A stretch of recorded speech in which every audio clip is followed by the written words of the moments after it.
Anda ternyata lebih mengutamakan yang lain daripada ini. Ini ditonton jutaan rakyat.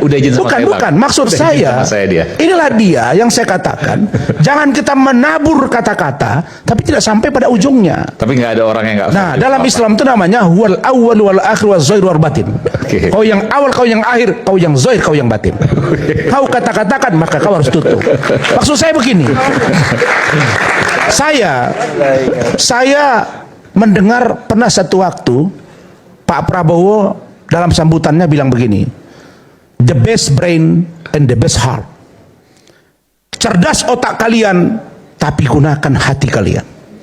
Nah, mungkin Bang Ferry, Pak Prabowo saat ini sedang mengkaji apa yang harus beliau lakukan. Dan kita tidak boleh melepas sejarah begitu saja, Bang. Bahwa Pak Prabowo ketika kampanye mengatakan bahwa meneruskan kepemimpinan Bapak Joko Widodo periode sebelumnya. Dan pada faktanya hari ini putra beliau ada sebagai wakil presiden. Saya mau katakan poinnya di antara beberapa poin yang lain, bahwa kita dukunglah pemerintahan ini agar Pak Prabowo tidak omon-omon seperti yang disampaikan Bang Ferry Amsari. Kalau boleh saya tafsir begitu. Itu logika berpikir yang menurut saya pantas saya sampaikan. Karena kalau kita bersepakat dan bersemangat untuk bagaimana mengocok dua pemimpin bangsa ini, maka disitulah kelemahan yang akan terjadi. Itu satu poin. Berikutnya, saya ingin mempertegas orang-orang yang cerdas, kita ini diberi Allah, diberi Tuhan yang Maha Kuasa ilmuwan, low tolerance for cognitive distortion. Orang-orang yang cerdas, kata-katanya selalu menusuk ke hati, tapi itulah kebenaran yang hakiki. Maka saya, Bang, tidak pernah sakit hati dengan kata-kata Bang Ferdinand dan Bang Ferry. Tapi yang saya mau katakan adalah, saya kok melihat hari ini tidak saja KPK yang disorot sebenarnya, Bang, tapi Polri juga disorot, Kejaksaan juga disorot, TNI juga disorot, Bang. Saya dengan Bang Sugeng sering diskusi, Bang. Sebenarnya ada juga aparat penegak hukum yang merasakan kami ini kok dihantam terus ya. Namanya institusi kepolisian.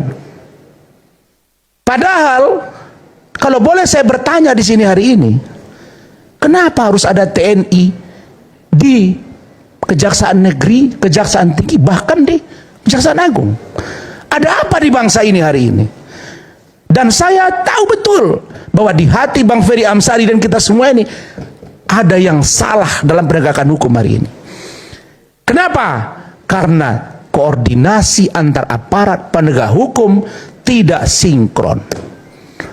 Karena itu, siapa yang harus mensinkronkan ini? Tentulah pemimpin tertingginya, yaitu presiden.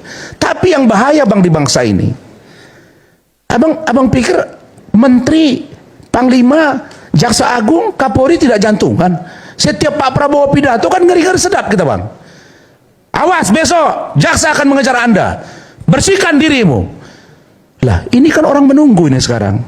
Sehingga saya berharap ke depan kasus yang sudah diceritakan oleh saya, oleh Bang Muyamin, oleh Bang Saud, oleh Bang Ferdinand, dan intelektual dari seorang Ferry Amsari yang dialami oleh Bang Sugeng, bahkan Bang Frederick Yunadi, beliau memang tersakiti, Bang. Kalau ditanya beliau ini apakah masuk kategori obstruction of justice, belum, Bang. Tapi diproses. Abang tahu nggak, Bang, baru-baru ini Profesor O.C. Kaligis, Bang. Kalau buku saya bilang itu abstrak. Iya, Bang. Oh, begitu, Bang, ya. Itu abang berpendapat. Pak O.C. Kaligis, beliau diproses KPK, disidang, divonis menjalani hukuman. Tahu-tahu mau menangani klien di KPK, infonya ditolak. Loh, apa urusannya, Bang? Kan dia penyidik, Bang. Inilah yang saya katakan tadi, mereka tidak mau disamakan kedudukannya dengan penyidik yang lain. Nah, ketika kita memberi kewenangan yang berlebihan, disitulah yang disebut oleh Adinda Aiman tadi, penyalahgunaan kewenangan terjadi. Maka pikiran cerdas kita malam hari ini, Kalau boleh saya menawarkan, kita tampung undang-undang KPK yang lama. Kita tarik kebaikan-kebaikan dari undang-undang KPK yang baru. Kita rumuskan bersama-sama. Siapa yang bisa melakukan ini? Tentulah Presiden dan DPR. Maka pilihan cerdasnya adalah masuklah orang abang yang intelek ini ke DPR. Dan saya menunggu hari ini, Bang, reformasi kepolisian sudah berapa bulan dibentuk, ya Bang Sugeng? Hari ini belum ada putusannya. Nah, karena itu saya juga ingin bertanya, Pak Jimli, kapan ini selesai? Pak Mahfud, kapan ini selesai? Sehingga bola panas ini tidak berada di KPK, di kepolisian, dan di kejaksaan. Sebenarnya mereka hari ini, kalau menurut pengamatan saya, semuanya aparat penegak hukum terutama pimpinannya ingin menunjukkan prestasi kepada presiden. Tapi kadang-kadang ada gesekan di dalam. Itulah yang menurut saya perlu kita cermati. Maka mudah-mudahan pada kesempatan ini saya hanya ingin sampaikan, Indonesia akan maju kalau kita bersama. Indonesia akan sejahtera kalau kita bersama. Sampaikan kritik yang konstruktif sesuai dengan tupoksi kita masing-masing. Demikian, terima kasih. Allah fidak pamit tori. Wassalamualaikum warahmatullahi wabarakatuh. Selamat malam. Waalaikumsalam warahmatullahi wabarakatuh, dan sampai jumpa pekan depan. Saya Iman Ucaktono. Salam.